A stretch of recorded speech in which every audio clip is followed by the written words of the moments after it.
Hello. Dor, what's up? Hey Jeff, how's it going? I'm a little freaked out. Understandably. I gotta say that I've wanted to do a podcast with you for many years. There's been many scenarios where I've been a freaked out Jew, and you are too. But I don't think that Jews globally have been as freaked out as us until now. And I think now there's nothing stopping us from doing this podcast. Yeah, I think you've definitely. I mean, the scenario of two freaked out Jews you've been talking about for a while. It just, I think, shows the state of the world over the past couple of years. But I think definitely now it's come to the climax of it. I hope it's the climax. This is the climax. My name's Jeff. I'm a TV producer based out of Los Angeles. My name is Dor. I live in London, where I work in tech. Out of 16 million, we are two. Two freaked out Jews. You know, Jews are very good across the years to say, yeah, we can tolerate this, and I think we're all feeling that what's happening now is on the cusp of like, I don't think we can tolerate this anymore. It's like on the cusp of this podcast is like necessary for my own well-being, just to like say stuff out loud and get it out, and not do like a little Instagram type up that people can share in their stories. Like I need to talk out loud. It's interesting that you say that, because I think a lot of Jews, maybe more in the UK than in America, but you know, people put their heads down, they don't make a lot of noise, we'll just pass under the radar. And I think that in my group of friends, people are needing a lot of more like safe spaces within the Jewish community to speak about this and go and really be supported by each other, because this is different. This is not just the usual put your head down. That's why I wanted to talk to you about this, because I know that there's like 16 million other freaked out Jews. So like what I wonder is, when I was like wondering about the premise of this podcast, I always think, should this be for like my non-Jewish neighbors who want to hear what we're thinking, or should it be inside baseball for the other freaked out Jews? And I think the latter is what it should be. I think we should like talk as ourselves, like not like cater to anyone, and just talk about why we're freaked out. And I know that there's other freaked out Jews that are going to relate, listen, and maybe feel comfort in the fact that they're not freaking out alone in New Jersey or in Australia or wherever they are in the diaspora or in Israel, but they're just like, everyone's freaking out. We're all freaking out together. Yeah, I think that's really important, because I think a lot of Jews right now do feel alone. And it's like, this is the hair that broke the camel's back moment of why we're even doing this podcast. Yeah. October 7th, what happened? This freaked out all the Jews, and it freaked us out. I want to know what was going through your head, how you experienced it all. I want to tell you what happened to me. Well, why don't you start, Jeff? Why don't you start? What was the 7th of October for you, or like personal perspective? All right, so I live in LA, and that's like a major time difference from Israel. So October 7th in Israel was October 6th at night for me. It started with a friend of mine sent me a video of a woman in like Sderot or some southern town on the Gaza border, pointing her phone out the window and seeing terrorists. I remember her being like, "Oh, tirae, mechablim, mechablim, mechablim," and I was like, "What?" Which means like, terrorists. Yeah. So like, and she was like looking at her window almost in the way they were looking at the aliens in the movie Signs. Like, it was very scary, but I was like, what, did they get lost? And like, I'm like, I thought it was two terrorists accidentally drove into Israel somehow. I didn't understand it. So I was like, you didn't understand the magnitude. You didn't understand the magnitude. Not even close. I was just like, what a weird viral video my friend just sent me. I went to bed that night and I woke up in the morning and it was October 7th, legit. It was like 40 people dead at the time. I was nervous. I was scared. And as the day kept snowballing on, it was becoming clearer and clearer what was happening. That a giant infiltration of hundreds, thousands of Hamas terrorists. Now we know there were civilians involved in that too, coming in, raping, murdering, slaughtering like Vikings, like something you'd think of warfare 1,000 years ago, not today, happening to Jewish people and to non-Jewish people too, but just to Israelis, to who they perceived as Israelis, just slaughtering everybody. So I was fucked in the head that day, and I went to get a haircut, and I just was thinking, I don't want to say anything to my nice non-Jewish hairdresser. I don't want to say anything to her. I'm not going to bring it up, but she immediately acknowledged that I was very glum, and the rest of the haircut became a lesson to her on the Israeli-Palestinian conflict, and it was a very strange haircut.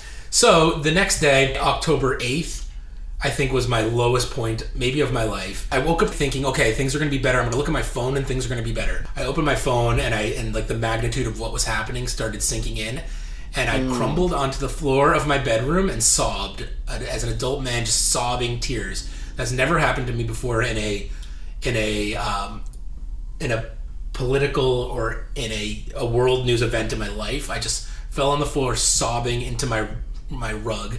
My kid came in, he's 5 years old, and he was like, "Daddy, are you kidding? Are you just kidding? Daddy, are you just kidding?" And then my wife took my kids away, and I took my dog for a walk and like came back, and my son was like, "Mommy told me you were crying because of Army." And I thought that was like very cute and funny. He doesn't know what's going on, but and then that night, I'll stop it after this night and let you carry on, but that night I tried to sleep, couldn't sleep, took like a weed gummy. I was like, oh, this will help me sleep. Backfire. I started spiraling out. I went downstairs. You're lucky it's legal. You're lucky it's legal where you are, not in London. It's not. Oh, weed gummies aren't legal in London? Weed is not legal at all in London. Oh my God, I didn't realize that. So on my driveway, side note, I'm recording music for my friend. He's producing a hockey movie, a comedy, like a raunchy comedy, great movie about hockey, and I'm composing original music for it. So I was like, oh, I'll just record some music. I ended up recording the saddest music like I've ever written. It was I've been listening to it a lot. It's just like, it's obviously not for the hockey movie. And the month after has been just nonstop. My main thing is I'm just trying to like figure out what's going on militarily. I need new information all the time. New information. How are we responding? What's happening? What's happening in the Shifa hospital? What's happening in the tunnels? What's happening with the Golani Brigade? What's happening with the tanks? What's happening? Like, I'm just like now I don't look back at October 7th. I don't read the atrocity. My wife is obsessed with reading the atrocities. I just want to like new information moving forward, how we're going to fix this. And that's where my mind's been for the last month. Now tell me about your month. Yeah, so my month has been interesting. It started very interesting. So, in the context, I did actually get married on the 22nd of October. I was meant to get married in Tel Aviv, in Jaffa, in Israel, on the 22nd of October. So the situation on the 7th of October happened. Basically, I got woken up at 9 o'clock London time, which is about 11 Israel time. So already a lot of things have happened. And my girlfriend at the time, not my wife, but girlfriend basically came and said, something's happened, I'm really scared. And I kind of looked at it. I went on the Israeli news website, and I think there was only like 44 people dead at the time. People didn't know how big it was going to be. As you said, it took you a day to kind of realize what happened. But I saw a bullet point that said they've entered like about 10 plus kibbutzim or moshavim in the area, and immediately I said to her, when it's cancelled, it's finished.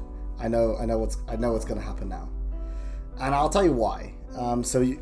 Me and you, Jeff, have been in the army. We served mainly on the northern border in around between 2006 2009, and that was after the big Lebanon war with Hezbollah. So we were very much aware of what Hezbollah can do, and we practiced the scenario that they would do in the next war. And the scenario was basically what happened in Gaza. It was enter villages, kidnap some people, kill, put up a Hezbollah flag, take on social media, say they beat us, and then Israel's response would have been obviously to repel them and then completely destroy Beirut. That was the scenario that we were practicing for. So when I woke up that morning, I already knew the scenario. It didn't happen in the north, it happened in the south. Also, that was the weekend. It was a major Jewish holiday called Simchat Torah. And it was also the 50th anniversary of the Yom Kippur War, the war that Israel was surprised at. And I said to myself, if this wedding is going to happen on the 22nd, I have to get over this weekend. This is the big weekend. This is the final weekend. If there's no attack, then the wedding can happen. There'll be no bombs.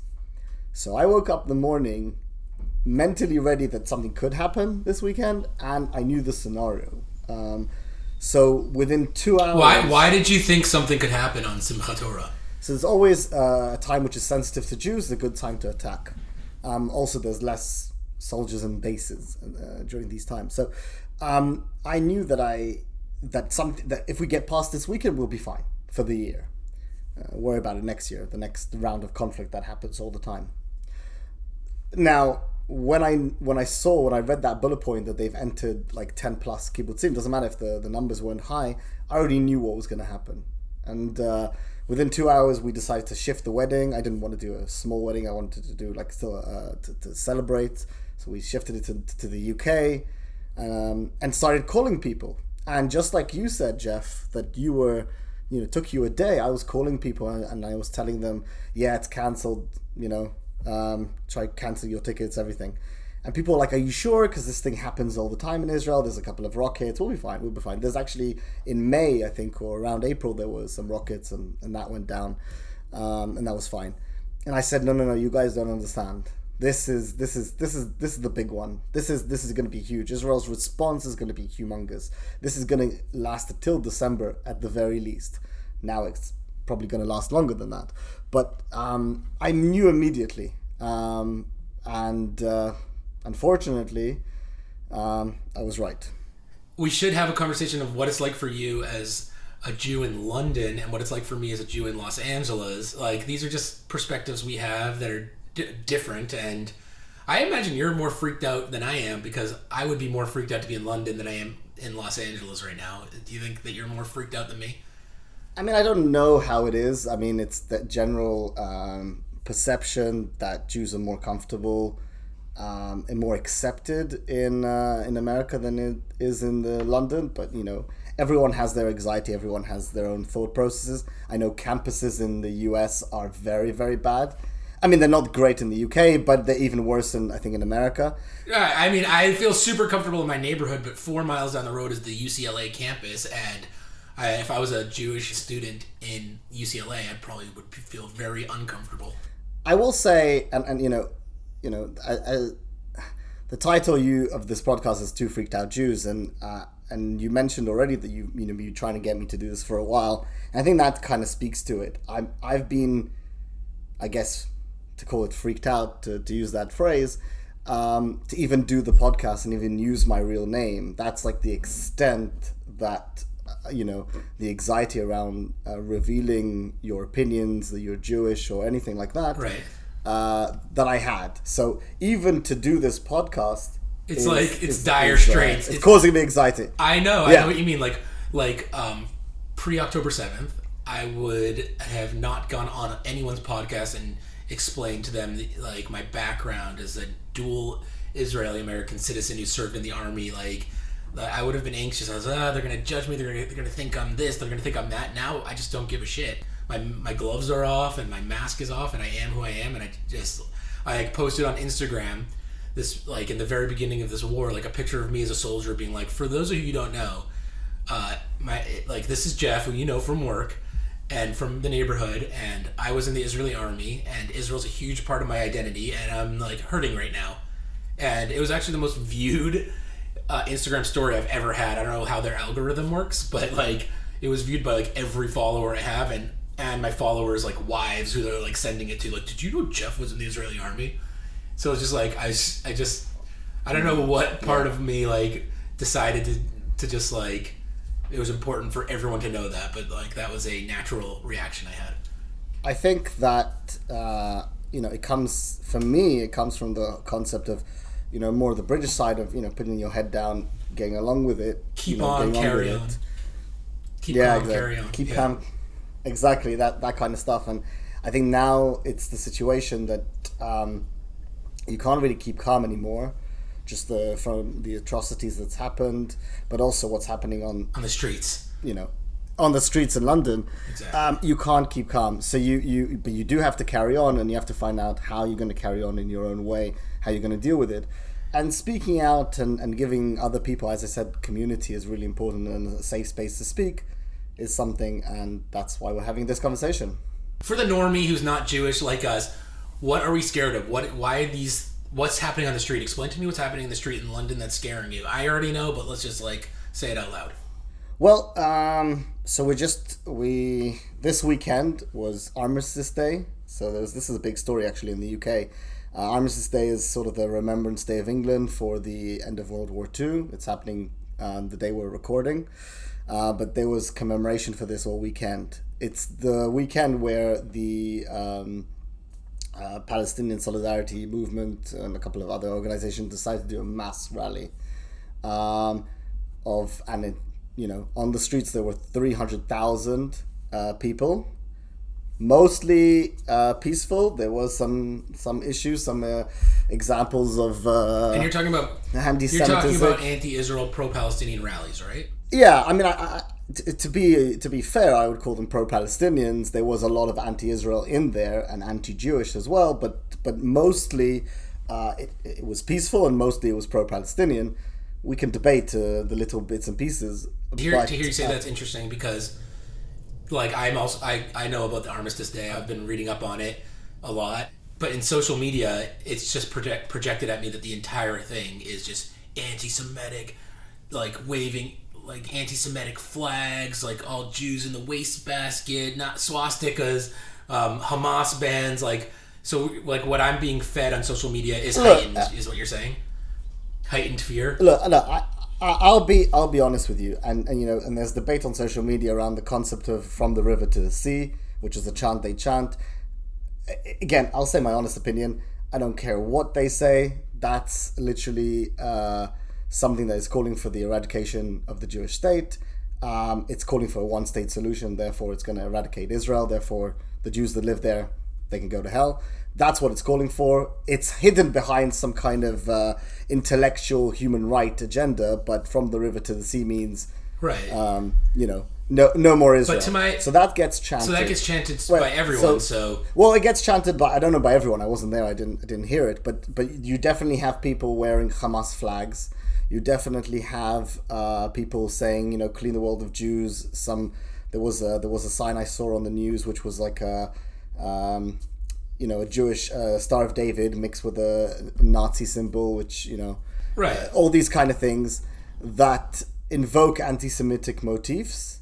And again, invokes fears of Jews. To be fair, invokes fears of Jews because when you have a crowd of people marching with symbolic flags, it just reminds us of previous situations where people march with flags and anti-Semitism, and that didn't end up well, and that's why we're freaked out.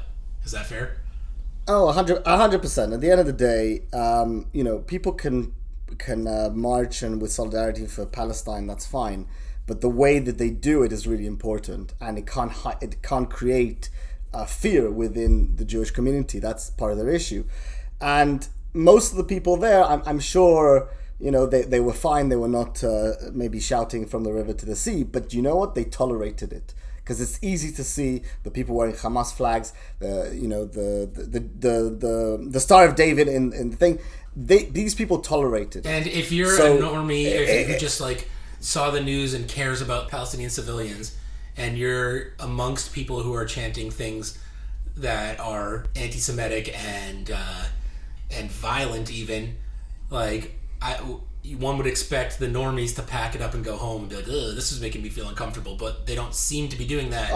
I don't know if I expect people to do that. I think that's asking too much from human beings. But they're going to come back to the next rally.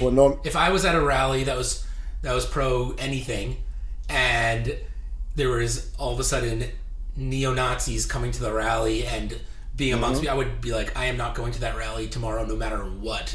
I'll never go back to that rally. That's toxic.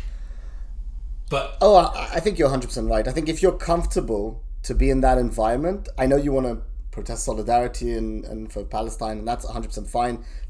There's people dying on their side, 100% they can protest for that. If you are in an environment that it has hate within it, and you're comfortable to be there, what does it say about you? And the reality of the situation, and this is happening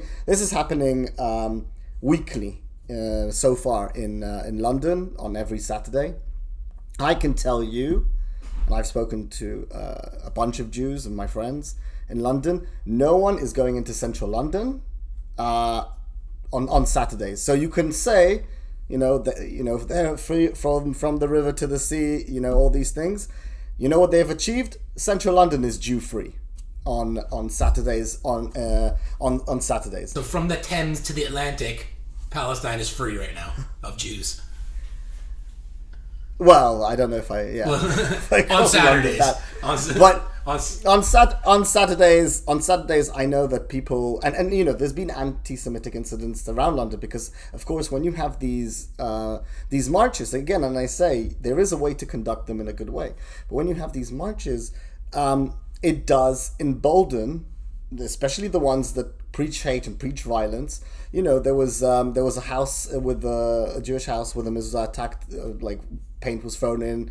There were people driving around with tear gas, green tear gas grenades. Not tear gas. Sorry, smoke. Yeah, I know. It's like it's emboldening anti-Semitism to be on the rise, and also from what I'm seeing, the police in London, the Metropolitan Police, seem intimidated and scared to react and in way over their head because they're like, I don't want to be swarmed by a bunch of people with keffiyehs wrapped around their face, screaming stuff that we're not really exactly sure what's does it seem to you like the police in London are dwarfed by these protests? I think you have to understand.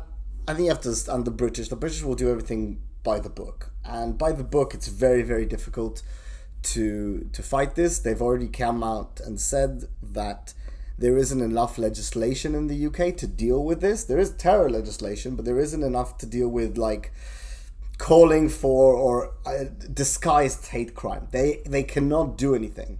So from the police point of view, they can't arrest people unless it's overt hate crime.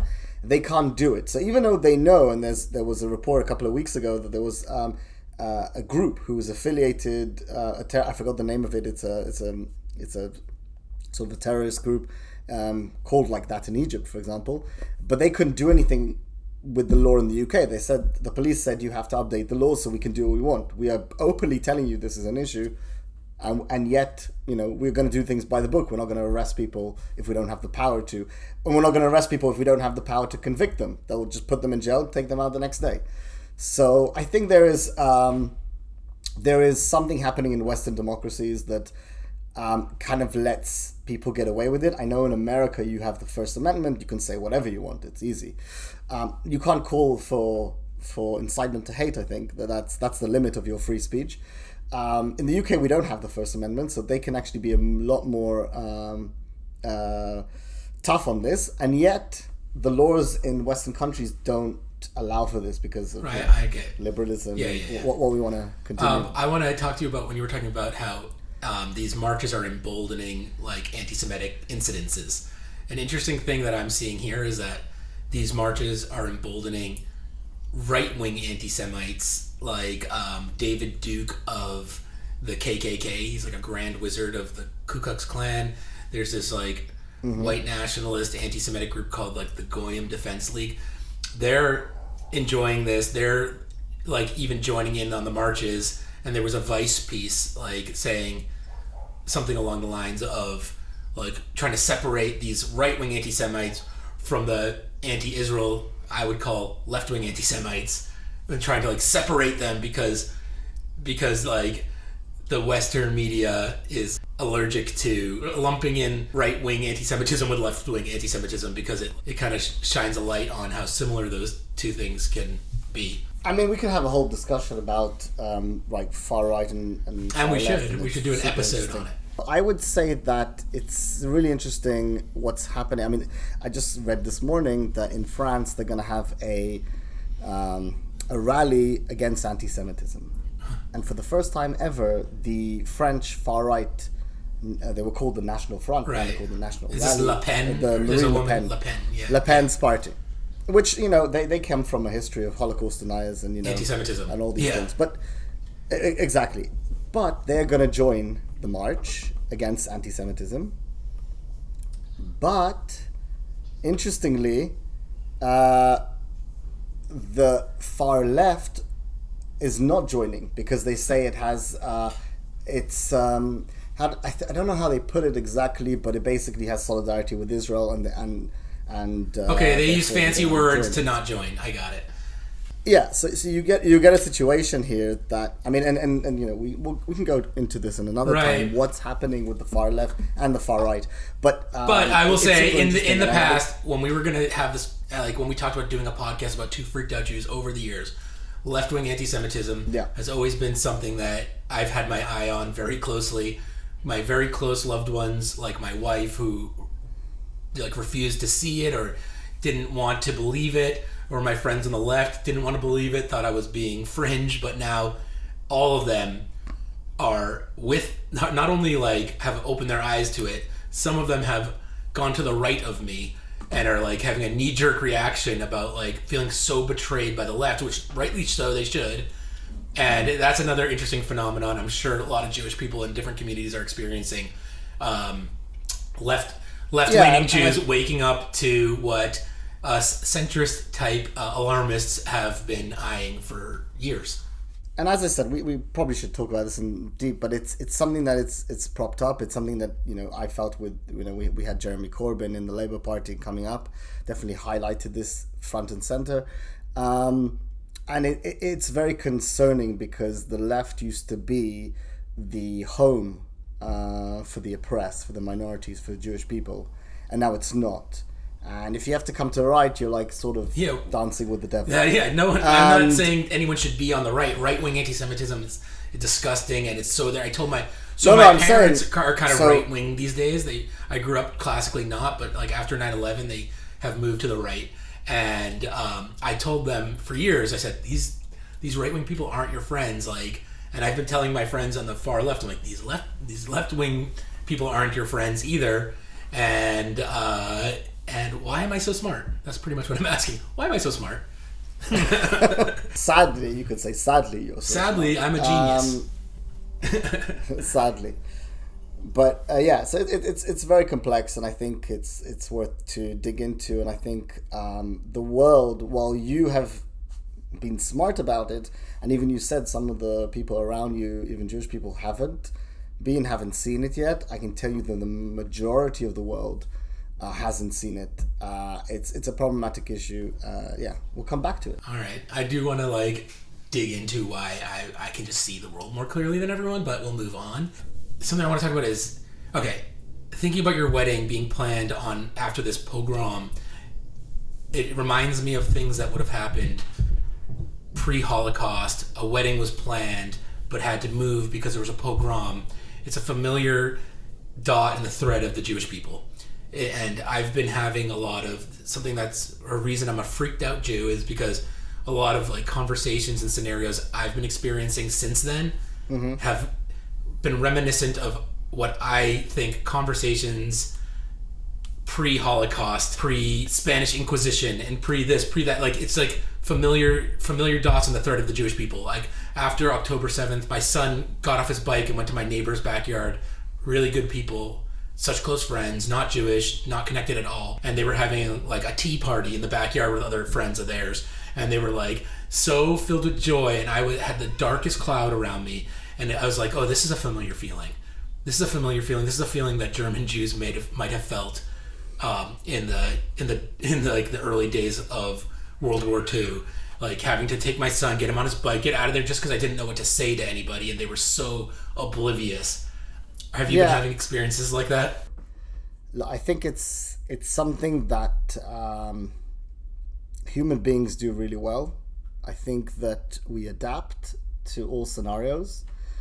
I think that in Judaism, I did mention this at the wedding, it's actually not a law, but it's very much a very powerful tradition semi-law that you should never postpone a Jewish wedding. You should have it no matter what. I think that says, it's reminiscent of the Jewish spirit, I think, and it's saying we need to keep going. We've suffered prejudice before, we suffered these horrific attacks before, we always will, but we need to persevere in the British sense, keep calm and carry on. But certainly, and it's one of the things that keeps the Jewish people, I think, going, is that you have to keep walking. You have to cross the desert. It doesn't matter what's happening, you have to keep going. You'll get there. And it's also links into, Israel's anthem, which is Tikva, hope.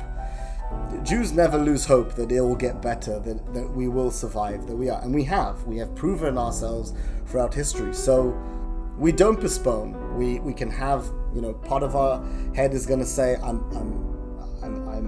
depressed, I'm in sorrow, I'm thinking of the people there, and the other part of our brain has to carry on living and has to carry on continuing. And that's why, by the way, why you saw lots of weddings on army bases in Israel, because people said, we're not gonna stop. They're not gonna win.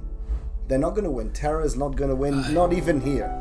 And Dor, I have to say that your optimism here and your hope, it's kind of bumping on the premise of our podcast that we're two freaked out Jews, but I don't mind it. I like it. Go on. I think what we are planning to do is to have a weekly discussion about the state of things. If there's other freaked out Jews, if there's freaked out non-Jews who just want to hear two freaked out Jews, we're going to do a weekly talk. We'll have guests, and we'll be here freaking out with you, or being hopeful. I like this hopeful. Should we do a hopeful ending every podcast? I think, if possible. I very much believe, and I say this to my girlfriend, my wife now. I say to her, I can have two opinions at the same time. I always say this to her. I can be freaked out on one end, but have hope on the other, and that's kind of what I want to live with. And that reminds me of, I think it was a Rabin quote, but the Israeli attitude of, in times of terror, there's no such thing as peace, and in times of peace, there's no such thing as terror.